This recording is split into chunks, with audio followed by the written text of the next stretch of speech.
जय श्री कृष्णा, राधे राधे, जय माता की। हिंदू धर्म में नवरात्रि का विशेष पर्व श्रद्धा और भक्ति के साथ मनाया जाता है। वर्ष में कुल 4 बार नवरात्रि आती हैं। इसमें से 2 को प्रकट नवरात्रि और 2 को गुप्त नवरात्रि कहा जाता है। प्रकट नवरात्रियों में माँ दुर्गा के 9 स्वरूपों की विधि पूर्वक पूजा की जाती है, जबकि गुप्त नवरात्रि तंत्र साधना और 10 महाविद्याओं की उपासना के लिए जानी जाती है। गुप्त नवरात्रि विशेष रूप से साधकों और तांत्रिक साधनाओं से जुड़े लोगों के लिए अत्यंत फलदायी मानी जाती है। इस वर्ष आषाढ़ माह की गुप्त नवरात्रि 26 जून से 4 जुलाई 2025 तक मनाई जाएगी।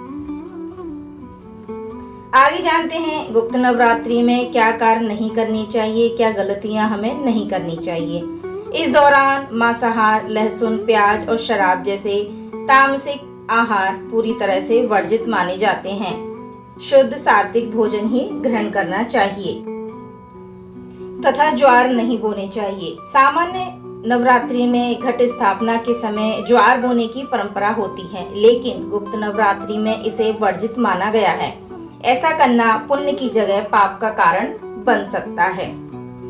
गुप्त नवरात्रि में माँ के रौद्र रूप की मूर्ति या तस्वीर न लगाएं।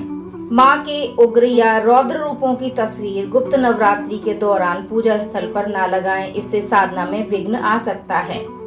दक्षिण दिशा की यात्रा न करें। गुप्त नवरात्रि के दौरान दक्षिण दिशा की यात्रा को अशुभ माना जाता है। संभव हो तो इस दिशा में जाने से तथा यात्रा करने से बचना चाहिए।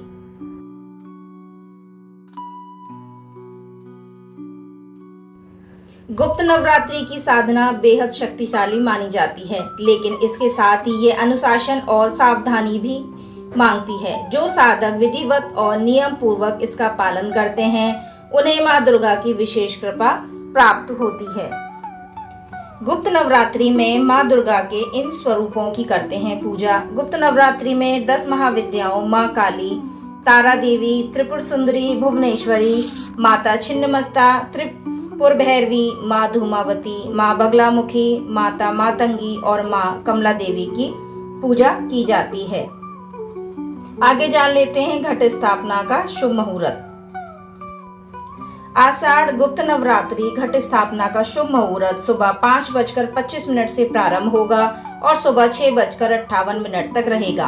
घट स्थापना के शुभ मुहूर्त की अवधि 1 घंटा 33 मिनट तक है तथा घट स्थापना का अभिजीत मुहूर्त सुबह 11:56 से दोपहर 12:52 तक रहेगा।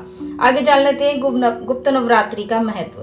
गुप्त नवरात्रि में माँ दुर्गा की गुप्त साधना की जाती है। मान्यता है कि गुप्त नवरात्रि में की गई साधना का अति शीघ्र फल मिलता है और मनवांछित फल की प्राप्ति होती है।